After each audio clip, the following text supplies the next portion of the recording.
Kumusta? Welcome sa channel. Marami ang iniisip na kapag may pera ka, kailangan mo itong ipakita. Ang kotse, gadgets, branded na damit. Pero, paano kung mas okay pala ang hindi mo ipinapakita ang yaman mo? Hindi mo kailangang i-post sa social media ang lahat ng bagay na meron ka at mas piliin mo mamuhay ng tahimik. Ang pamumuhay ng simple, kahit na may sapat o malaking pera ka na, ay maraming benepisyo para sa iyo at sa pamilya mo. Narito ang siyam na dahilan kung bakit mas mainam na tahimik ka lang kahit mayaman ka na. Ang financial security.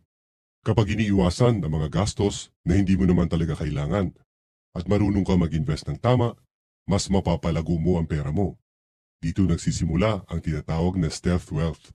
Tahimik ka lang, pero unti-unti ka na nagkakaroon ng financial freedom. Halimbawa na lang ay ang pag-iwas na bumili ng bagong iPhone sa tuwing may bagong release ang Apple at pinili mong gamitin pa ang luma pero maayos mong phone. Ito ay magbibigay sa iyo ng opportunity na makapag-invest ng extra 70,000 sa mga mutual funds o sa ETFs. Lalago pa ang pera mo over time. Alam mong kahit kaya mo magkondo sa BGC, pinili mo magrenta sa mas murang apartment malapit sa trabaho. Yung natitipid mo sa renta, ginagamit mo para makabayad agad sa ibang utang o makapag-ipon para sa house down payment. Hindi mo kailangang magmukhang mayaman para maging tunay na mayaman. Ang sikreto, gumastos ng tama, mag-invest ng maaga, at huwag ipangalandakan ang yaman mo. Tahimik ka lang, pero solid ang future mo. Iwas stress. Mas nakakapahinga ang utak kapag simple lang ang pamumuhay mo. Kapag hindi mo iniisip kung papaano magpapanggap na mayaman, wala kang pressure na kailangan laging nakabranded, bagong gadget o perfect lagi ang Instagram feed mo. Mas simple ang buhay, mas konti ang stress. May social media pressure kasi. Kung dati, lagi kang aligaga sa kakaplano para sa iyong next travel destination para may maipost ka sa social media. Pero ngayon, kung kahit staycation lang sa probinsya ay masaya ka na, hindi ka na pagod mag-prepare para lang magmukhang achieve ang goals mo online. Pati na rin ang OOTD expectations. Kung iiwasan mo ang lagi naka-designer bag tuwing lalabas at sa halip gumamit ng simpleng bag lang at comfy shoes, mas simple, mas tipid, at wala pang pressure na ma-judge ka sa suot mo. Mahirap rin magkunwari na komportable ang suot mo kahit alam mong hindi. Kapag hindi mo ini-stress ang sarili mo sa pagpapakitang gilas, mas magaan ang buhay. Yung pera mo napupunta sa tunay na mahalaga at hindi sa pagpapasikat. Genuine relationships. Kapag hindi alam ng mga tao kung gaano karami ang pera mo, mas makikilala ka nila base sa kung sino ka talaga. Yung totoong pagkatao mo at hindi dahil sa kapal ng wallet mo.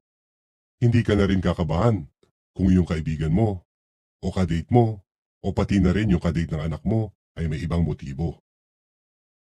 Kapag sinimulan mong dalhin sa mamahaling restaurant ang kadate mo, magiging mataas ang expectations nila sa iyo pagdating sa gastusan. Sa halip na sana ay kilalanin ang personality mo. Pero kung sa simpleng date lang muna sa park o sa mall ang simula, mas magiging natural kayong pareho sa isa't isa at mas enjoy pa si girl dahil kwentuhan talaga, hindi forma. Mas maganda rin na ang magiging kaibigan mo ay makikilala ka bilang simple at hindi big time. Iba ang barkadahan na nabuo sa respeto at pagiging pantay-pantay. Pareho ang pakikitungo, walang inggitan, at walang nag-e-expect ng libre. Kung lagi kang sponsor ng buong barkada, laging sagot sa inuman at pagkain, marami ang laging present sa gatherings nyo. Pero sa oras na wala ka ng panglibre, makikilala mo kung sino talaga ang kaibigan at sino ang palaging umaasa lang. Kapag ikaw ay hindi mukhang mayaman, lalabas kung sino talaga ang mga totoo sa iyo. May privacy at security ka. Mas ligtas ka kapag konti lang ang nakakaalam ng tunay mong yaman. Kasi may ibang tao, kahit pa mabait sa simula, ang totoong pakay lang ay makalapit para makahingi ng pabor o manghiram ng pera. Mas okay nang hindi napapansin kaysa maging target ng scam, utangan o kung ano-anong kapahamakan. Kapag alam ng marami na may negosyo kang kumikita, malapit ka sa mga mahilig umutang Familiar ba sa iyo yung senaryo na ang isang dating classmate, matagal mo nang hindi nakikita at nakakausap, pero biglang nag-message sa social media at nangungutang? Kapag nag-post ka rin ng big purchases sa social media, gaya ng brand new car, puputaktihin ka ng mga taong nangangailangan daw. Lalo na kung kilala kang generous sa inyong lugar. Madalas pa, ito yung pabor na hindi lang minsan kailangan, kundi buwan-buwan, gaya ng pambayad sa kuryente o water bills. Malapit ka rin sa mga scammers kapag alam nilang may pera ka. Malaki kang target sa mga mata ng mga ito dahil na rin sa potensyal na pwedeng makuha sa iyo. Kapag madalas kang puntirya ng mga online scammers, nawawala ang privacy mo. Hindi lahat ng ngiti, totoo. Kapag ikaw ay mukhang simple, mas mahirap kang targetin. Iwas sa inggit ng iba. Hindi lahat ng tao kayang intindihin kung paano ka nakaangat sa buhay. May mga taong hindi nakaranas ng financial freedom o yung mga lagi ng hirap sa buhay. Kaya kapag may nakikita silang umaasenso, minsan, ang unang reaksyon ay inggit. Madalas may maririnig kang patama tulad ng swerte ka lang. O di kaya, kasi mayaman na ang pamilya mo. O minsan naman, kung pareho lang tayo nagsimula, baka mas mayaman pa ako. Oo, may konting swerte ka rin talaga. Pero karamihan sa mga yumaman at yayaman, tahimik man o kilala, ay mga taong nagsimula sa hirap, nagtiyaga at paulit-ulit ding bumagsak bago umangat sa buhay. Classic example, yung mga taong nag-aaral at itinaguyod ang sarili para makapagtapos sa kolehiyo.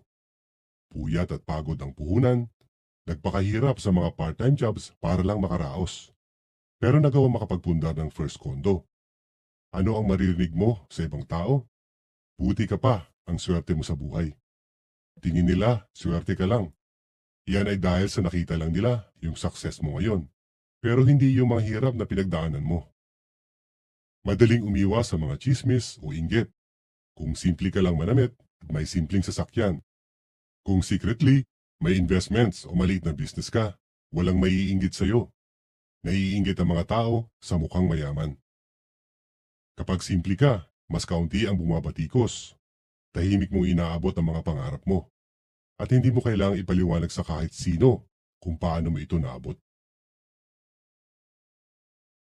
Kung bago ka lang sa channel, paki-hit mo na yung subscribe button. Paki-like and share na rin ng video. Salamat. Walang pressure, gumastos palagi. Kapag hindi alam ng mga tao na may pera ka, wala ring nag-e-expect na ikaw ang laging gagastos. Dahil alam nila na ikaw ay may pera o negosyo, ikaw ang laging itinutulak sa bayaran tuwing may kainan. Ikaw na taya, ikaw naman ang may negosyo. Kapag simple ka lang at hindi nila alam na may pera ka, magiging hati-hati ang bayaran. Walang kantsaw, walang expectations. Sa gift giving din, huwag mo rin simulan na magbigay ng mga mamahaling regalo. Dahil iyan ang i-expect sa'yo ng mga binibigyan mo every time. Ma-appreciate naman nila kahit hindi masyadong mahal ang mga binibigay mo. Pati na rin sa mga contributions. Nakakadagdag din sa expectations ng marami ang ipinapakita mong lifestyle. Kung laging sosyal ang dating mo, mas malaking financial contribution ang inaabangan sa'yo tuwing may ambagan sa opisina. Kapag simple ka lang, hindi ka inaasahang gumastos ng sobra. Hindi pagiging kuripot ang pagiging low-key. Ito'y pagiging matalino. Hindi ka bangko ng mga barkada at hindi mo kailangan gumastos ng pera para matanggap ka nila. Walang pressure na mag-invest para sa iba. Kung alam ng iba na may pera ka, may lalapit sa iyo para sa business idea nila. Kahit minsan, kalokohan lang naman. Kapag ipinapakita mo na may pera ka, asahan mong may lalapit sa iyo. May gustong ipasok ka sa bagong business venture o may gustong mangutang para sa puhunan. Oo, okay naman mag-invest kung legit at pinag-isipan talaga. Pero ang problema, baka sunod-sunod lang ang lapit ng tao. Kadalasan pa, hindi mo kilala ng maayos o hindi naman solid ang plano nila. Wala man lang location, wala ring business plan. Pero ang inaasahan nila, ikaw ang maglalabas ng malaking puhunan at sila konti lang ang effort o risk. Hindi lang ibang tao ang gagawa nito sa iyo. asahan mo pati na rin ang mga kamag-anak mo. Kapag low-key ka, iwas ka sa pressure. Hindi ka ginagawang instant investor ng mga taong hindi mo namang kilalang mabuti. Hindi lahat ng opportunity ay dapat pasukin. Hindi ka ATM ng lahat ng taong may idea pero walang plano. Ang financial freedom. Ang pagiging simple pero may pera ay nagbibigay sa iyo ng chance na ituon ang atensyon mo sa mga bagay na tunay na mahalaga. Hindi sa pagkuha ng validation mula sa iba. Hindi mo naman pinaghirapan ang yaman mo para lang palakpakan o i-like sa social media. Ginawa mo ito para sa sarili mo, sa pamilya mo, at sa future na gusto mong buuin. Mas maganda ang buhay na simple lang pero panatag, kaysa sa buhay na lagi nakaabang kung anong susunod mong ipopost o bibilhin para lang makasabay sa uso. Hindi mo kailangan ma-impress sa'yo ang ibang tao dahil sa post mo ng bagong sapatos, bagong phone, at ang pagkain sa mahal na restaurant. Mas mabuti kung umiwas ka na muna sa paggamit ng social media at ilaan ang iyong pera sa pag-iipon para makabili ng sariling bahay. Mag-focus ka sa goals mo.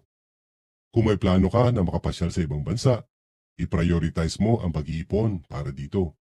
Imbis na bumili ng mga bagay na pang flex lang dahil puro flex din ang mga kasama mo sa office.